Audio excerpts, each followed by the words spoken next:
이웃이 되어주는 사람. 오늘 본문 말씀으로 이웃이 되어주는 사람이라는 제목으로 하나님의 말씀을 증거하겠습니다. 하나님은 우리의 이웃을 새롭게 보게 하십니다. 사람은 누구나 자기에게 유익한 사람을 가까이 하려는 본성이 있죠. 나에게 도움이 되는 사람, 또 내게 힘이 되는 사람, 또 내 삶에 이익을 가져다 주는 사람과는 친해지고 싶어 합니다. 나한테 밥 한 끼라도 더 주는 사람 더 가까이 가잖아요. 근데 반대로 내게 아무런 도움이 되지 않는 사람은 조금씩 멀리 하게 됩니다. 이것은 인간 사회에 사람들의 본성을 따라서 그대로 되어지는 현실을 그냥 보여주는 거예요. 그래서 그 있는 그대로의 인간 사회의 현실을 오늘 20절에서 이렇게 표현하고 있는 겁니다. 잠언 14장 20절에 가난한 자는 이웃에게도 미움을 받게 되나 부요한 자는 친구가 많으니라 그랬죠. 죄로 물든 인간 사회의 모습 있는 그대로 보여주는 말씀입니다. 돈이 있으면 사람이 많이 모이고 또 힘이 있으면 친구가 옆에 많아집니다. 그래서 권력자 옆에 자꾸 사람들이 자꾸 모이잖아요. 자기도 뭐 한 자리 차지할까 해서. 근데 이제 가진 것도 없고 또 도움이 되는 것도 없다고 생각하는 그러한 사람은 점점 외면당하게 되겠죠.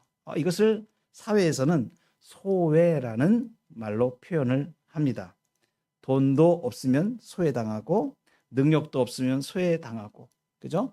이게 굉장히 핍박한 상태로 가는 그런 현실들을 우리에게 말씀하시죠. 그런데 오늘 주님은 뜻밖의 말씀을 우리에게 하시는 겁니다. 바로 이어지는 21절에 전혀 다른 기준을 지금 말씀하시는.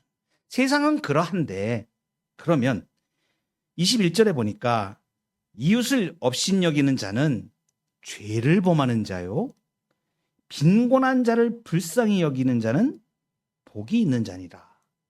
이렇게 이웃을 업신여기는 자를 죄를 범하는 자라고 이렇게 이야기하고 있습니다. 그러니까 가진 것 없고 능력도 없고 무지한 사람들을 무시하고 업신여기는 사람이 이건 죄라고 지금 이야기하고 있습니다. 좀 굉장히 새삼스럽죠. 우리의 삶의 현실에 보면 이 정도까지 그렇게 업신여기는 그것이 죄가 된다고 이렇게 지금 하나님이 말씀하시는 거죠. 이것은 굉장히 중요한 시사점을 우리에게 말씀해 주십니다. 그러니까 하나님은 그 본체가 사랑이신 분이시라는 겁니다. 그 속성 자체가 사랑이신 거예요. 긍휼을 말씀하시는 겁니다. 세상은 계산하면서 살고 이익대로 따라가면서 사는데 하나님의 백성들은 그렇게 살면 안 된다라는 것을 말씀하시는 거예요. 무엇을 따라 살아야 되는가? 긍휼을 따라 살아야 된다고 지금 말씀하시는 거예요. 도움이 필요한 사람을 찾아가라고 지금 말씀하시는 것입니다. 그래서 오늘 잠언 14장 20절 21절 말씀은 사실은 이웃에 대한 우리의 시선을 바꾸라는 말씀입니다. 사람의 눈에는 나에게 유익한 사람이 먼저 보이는 것이죠. 그러나 하나님은 어떻게 보시는가? 하나님께서 사랑하시는 사람을 보게 하시는 거예요. 계산이 먼저가 아니라 긍휼이 기준이 된다는 걸 우리에게 말씀하시는 거예요. 최근에 저는 삶을 살아가면서 긍휼에 대한 부분을 많이 묵상하게 됩니다. 도대체 긍휼이라는 것은 무엇일까? 긍휼은 무엇일까? 주님이 이 땅에 사시면서 공생애를 사시는 동안 주님의 행적, 사역, 병을 고치시고 복음을 전파하시고 가르치시고 이렇게 하나님 나라를 선포하셨던 그 모든 주님의 걸음에, 주님의 모든 행함에 바로 긍휼이라는 한 단어를 보게 됩니다. 예수님께서 그 긍휼이라는 것을 한마디로 우리에게 비유로 이렇게 잘 말씀해 주시는 부분이 바로 누가복음 10장입니다. 우리가 아까 봉독해 드렸습니다. 한 율법사가 예수님께 질문했습니다. 내 이웃이 누구입니까? 이렇게. 보통 우리가 하나님의 계명을 우리가 알잖아요. 하나님을 사랑하고 이웃을 사랑하라. 이웃을 사랑하라. 그러면 율법사가 그 얘기를 하는 거 물어보는 거예요. 그러면 내 이웃이 누구입니까? 이렇게 물어보는 거예요. 예수님이 이제 거기에 대해서 답변을 하시면서 이 비유를 하시죠. 강도 만난 사람의 이야기를 들려주십니다. 거의 죽게 된 사람입니다. 강도를 만나서. 근데 그 강도 만난 사람을 제사장은 그냥 보고 피하여 지나갑니다. 그리고 레위인도 그냥 보고 피하여 지나갔습니다. 그들이 뭐 신앙이 없어서가 아니죠. 벌써 딱 보니까 제사장이고 레위인입니다. 굉장히 신앙이 좋은 사람들이에요. 그런데 어떤 이유에서인지 어쨌든 간에 자기에게 유익이 없다고 생각한 것이죠. 그러니까 보고 피하여 지나갔습니다. 그런데 사람들이 좀 멸시하는 사마리아인이라는 사람이 등장을 합니다. 이 사람은 계산도 하지 않고 조건도 따지지 않고 그냥 쓰러져 있는 사람을 보고 불쌍히 여겨서 그냥 다가갔습니다. 그리고 기름과 포도주를 붓고 상처를 싸매 주었고 자기 짐승에 태워 주막으로 데려가서 끝까지 돌보아 줍니다. 중요한 시사점이 그 다음에 나옵니다. 이 비유를 쭉 예수님이 말씀하시고 마지막에 이 율법사에게 질문을 바꾸어서 질문을 하십니다. 율법교사에게 누가 내 이웃인 것 같니? 이렇게 물어보신 게 아니라 누가 강도 만난 자의 이웃이 되어 주었니? 이렇게 지금 질문을 하세요. 자비를 베푼 자니이다. 이렇게 대답하죠. 율법교사. 이게 지금 우리의 시선을 바꾸게 하시는 말씀인 것이죠. 누가 내게 도움이 될 사람인가? 이건 세상적인 시각이에요.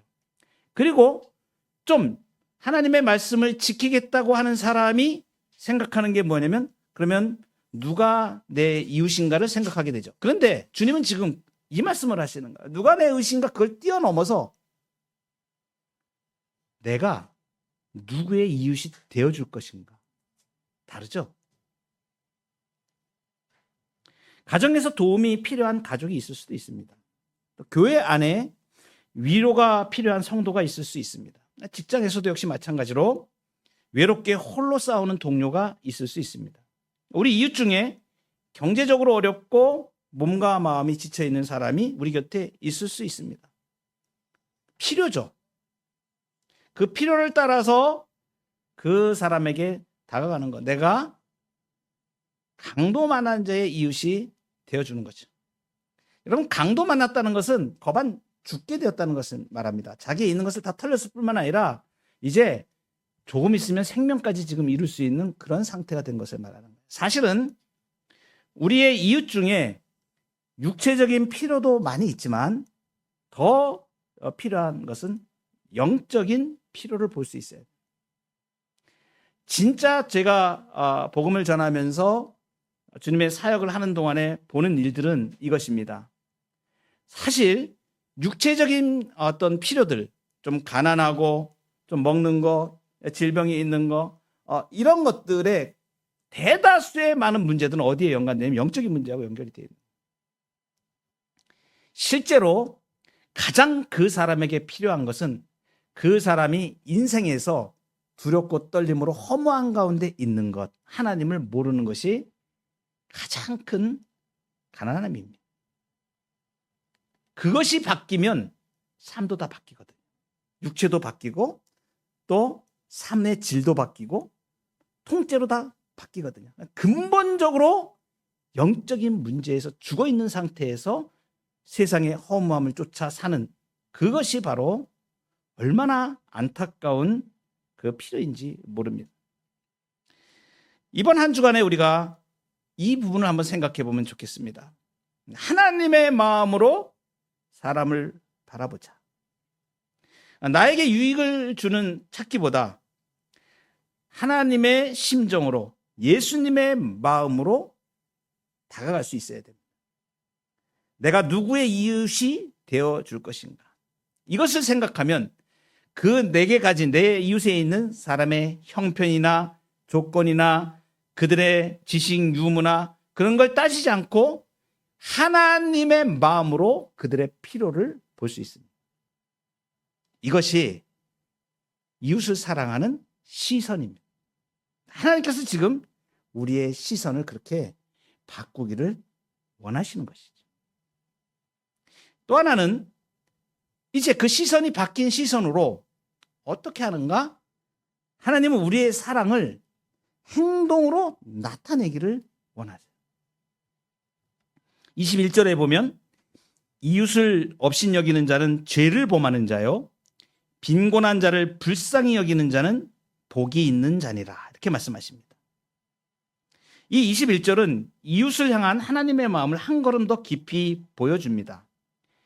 단지 하나님께서 가난한 사람을 불쌍하게 생각해라고 말씀하지 않으세요.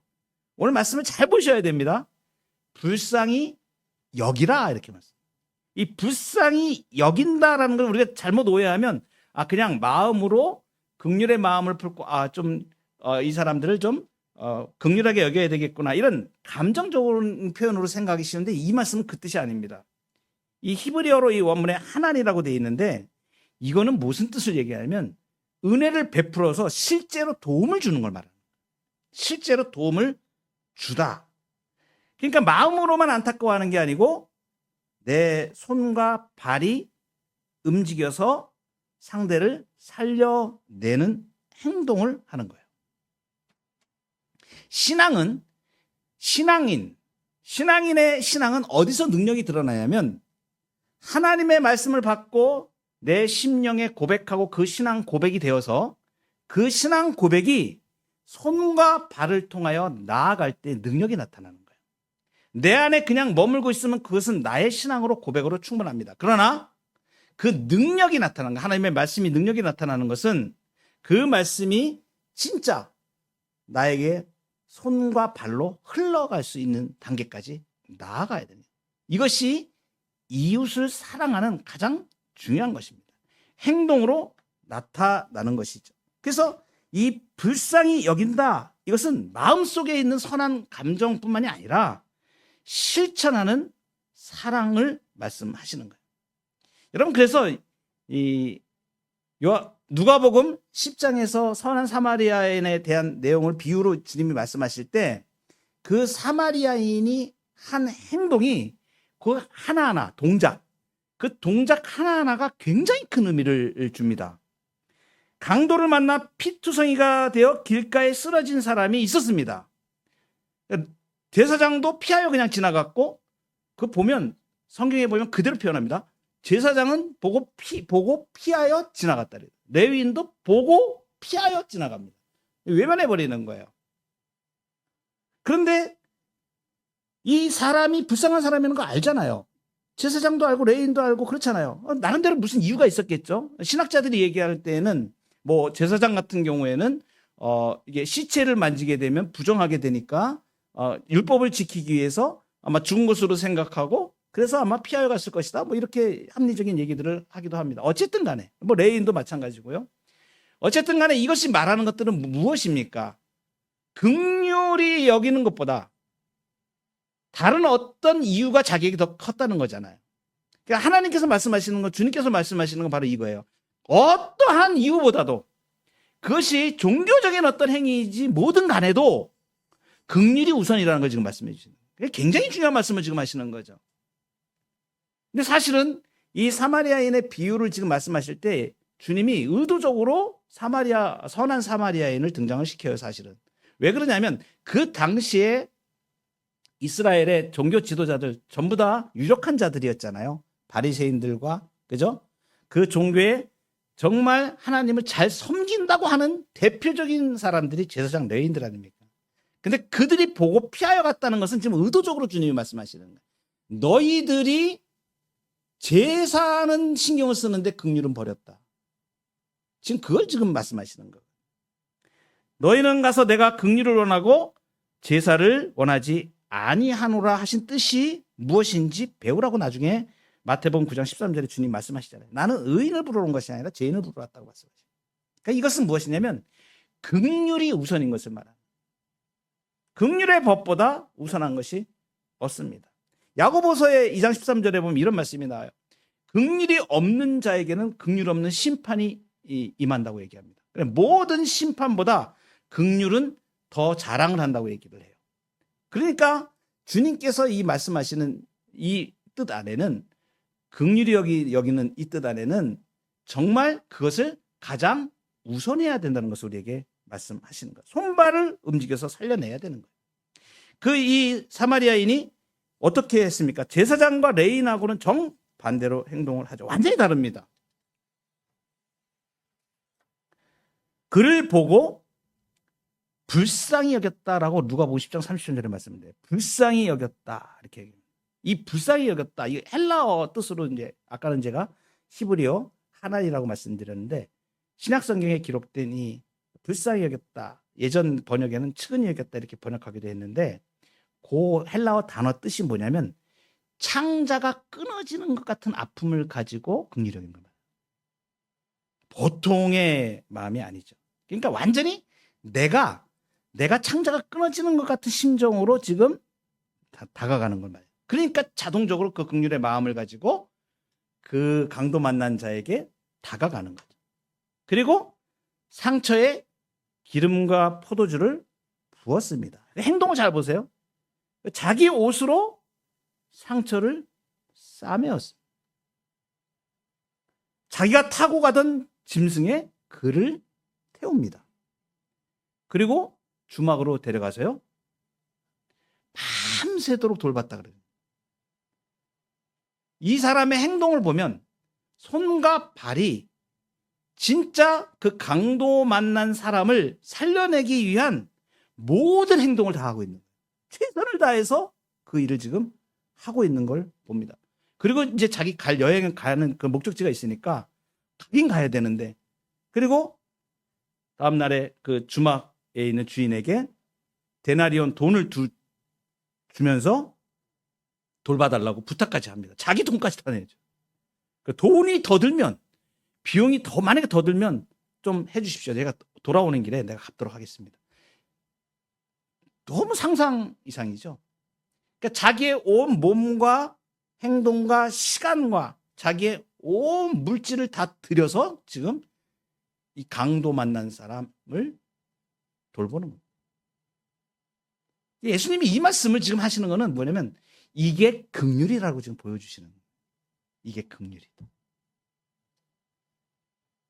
내 것을 깨뜨려서 다른 사람을 살리는 행동을 합니다. 그래서 예수님께서 이 비유를 마친 후에 율법 교사에게 이렇게 말씀하시는 거예요. 가서 너도 이와 같이 하라. 이렇게 생각하라가 아닙니다. 뭐 이렇게 느껴라? 이것도 아닙니다. 가서 너도 이와 같이 하라. 주님의 말씀. 우리에게 지금 오늘 하시는 말씀이죠. 가서 너도 이와 같이 하라. 이 말씀 하시는 거예요. 네 시간을 내라. 내 손을 내밀어라. 내 물질을 나누어라. 내 발걸음을 옮겨라 라고 말씀하십니다. 이 순종을 통해서 하나님께서는 한 영혼을 살리시고 그 사랑을 흘려보내는 사람에게 참된 복을 허락하시는 거예요. 이번 한 주간 동안에 여러분이 누군가의 이웃이 되어주시기 바랍니다. 손과 발과 물질과. 감정으로 끝나는 사랑이 아니고 한번 행동으로 증명하는, 사랑하는, 사랑을 실천하는 주의 백성들 되시기를 축원합니다. 마지막입니다. 하나님은 선을 도모하는 사람을 영원히 높이십니다. 이렇게 선을 행하는 것은 과연 우리는 무엇을 보고 이렇게 할 수 있는가를 지금 말씀하시는 거예요. 세상 사람들은 할 수 없는 일을 지금 하나님의 백성들에게는 내 이웃을 사랑하라는, 긍휼히 여기라는 이 사랑의 실천을 아주 강력하게 주님이 말씀하시면서 무엇 때문에, 왜 그렇게 할 수 있는가를 우리에게 말씀해 주십니다. 그것은 뭐냐면 선을 도모하는 사람은 반드시 하나님께서 높이신다는 거예요. 그래서 우리의 시선을 현재에서 지금 이제 미래로 우리를 끌어가시는 거죠. 22절에 보면 악을 도모하는 자는 잘못 가는 것이 아니냐, 선을 도모하는 자에게는 인자와 진리가 있으리라. 여러분 이것을 기억하셔야 돼요. 선을 행하는 것은, 긍휼히 여기는 것은, 불쌍히 여기는 것은 그냥 끝나는 일이 아니라 영원히 기억된다는 걸 말해요. 하나님께서 이걸 영원히 기억하신다는 거예요. 영원히. 우리의 시선이 영원해지는 겁니다. 지금. 그러니까 세상은 돈을 말하고 남을 도우면 내가 손해보는 것 같고 베풀면 내가 줄어드는 것 같고 내가 먼저 살아야 남도 도울 수 있다고 말하고 내 것을 붙잡으려고 그러잖아요. 하나님은 정반대로 선을 도모하는 자들에게는 인자와 진리가 있다. 그러니까 선을 도모한다. 선을 도모한다는 건 이걸 말하는 거예요. 어떻게 하면 한 사람을 살릴 수 있을까? 어떻게 하면 하나님의 사랑을 흘려보낼 수 있을까? 이것을 끊임없이 계획하고 실천하는 삶을 말하는 거예요. 여러분 최근에 제가 주님의 일을 하면서 깊이 묵상하는 부분이 있습니다. 어떠한 삶에서 어떤 일이 벌어질 때가 있어요. 잘 이거 기억해 놓으시기 바랍니다. 제가 영적으로 주님이 은혜를 주셔서 정말 감사하게 제가 깨달은 바입니다. 인생을 걸어가실 때 어떤 일에 연루가 되거나 무슨 일을 할 때에 명분도 좋고 진리도 좋고 의도 좋고 다 좋습니다. 그런데 항상 이거를 생각하십시오. 생명을 살리는 일을 하고 있는가? 생명을 죽이는 정죄하는 일을 하고 있는가? 이것만 딱 결정하시면 내가 가는 길에 하나님께서 어떻게 인자와 진리로 나를 돌보실 것인가를 분명하게 알 수가 있습니다. 어떠한 일이 있어도 사람을 죽이고 정죄하는 일에 가담하지 마시기 바랍니다. 항상 내 시선과 내가 말하고 행동하고 몸담는 일이 생명을 살리고 강도 만난 자의 이웃이 되어주는 그 자리에 내가 있으면 하나님께서는 그것을 영원히 인정하세요.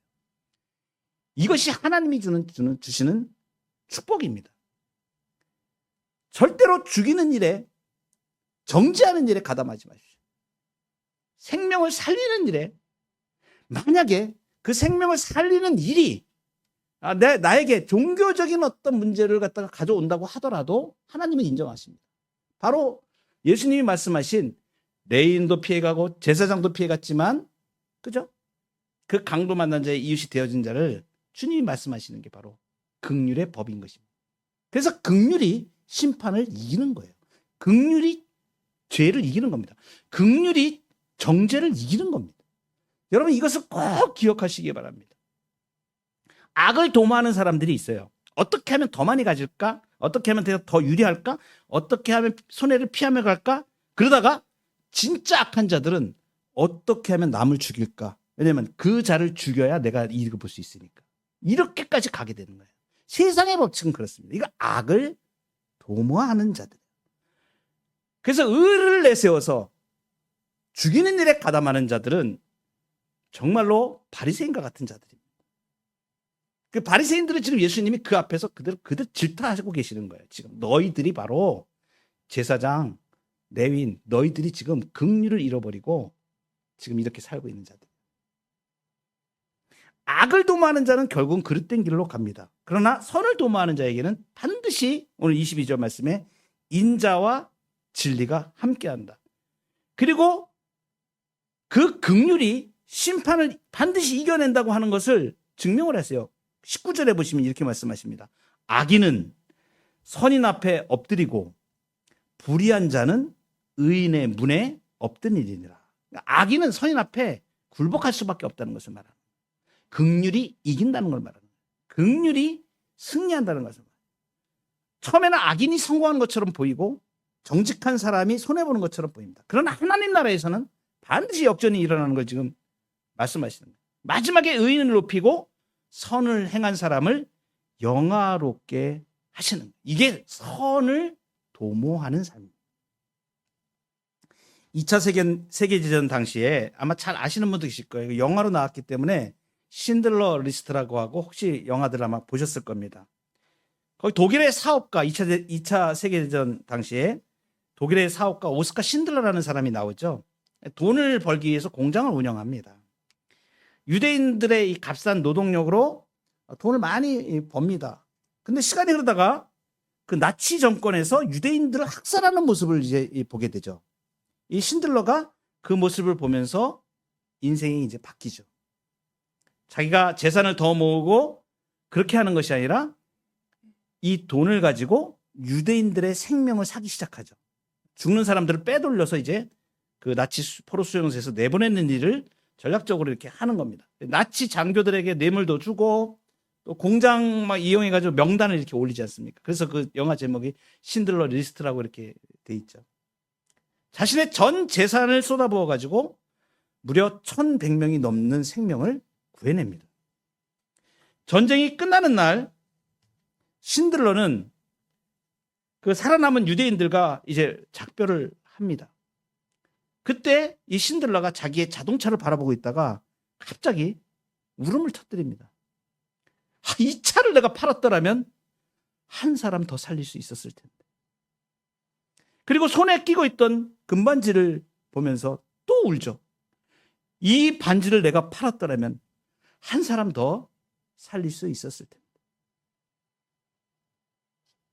유대인들은 이 신들러를 평생에 생명을 살린 사람으로 기억하고 역사 속에서도 그렇게 기억하죠. 하나님 앞에서 수많은 이 사용한 재물이 수많은 생명을 살리는 영원한 면류관이 된 것이죠. 선을 도모하는 자는 인자와 진리로 함께 하십니다. 그래서 오늘 잠언 14장 24절에 지혜로운 자의 재물은 그의 면류관이라고 말합니다. 하나님께 드리고 이웃을 살리기 위해 흘려보낸 것은 결코 없어지는 것이 아닙니다. 하나님은 선을 도모하는 사람을 영원히 높이시는 거예요. 오늘 우리가 이렇게 결단했으면 좋겠습니다. 오늘 설교 제목이 이웃이 되어주는 사람입니다. 이번 한 주간 누구의 이웃이 되어주시겠습니까? 하나님께서 맡기신 나에게 주신 시간이나 재물과 재능으로 한 사람을 살리고 실천할 수 있는 일은 무엇인가? 선을 도모하는 저와 여러분의 삶이 되기를 축복합니다.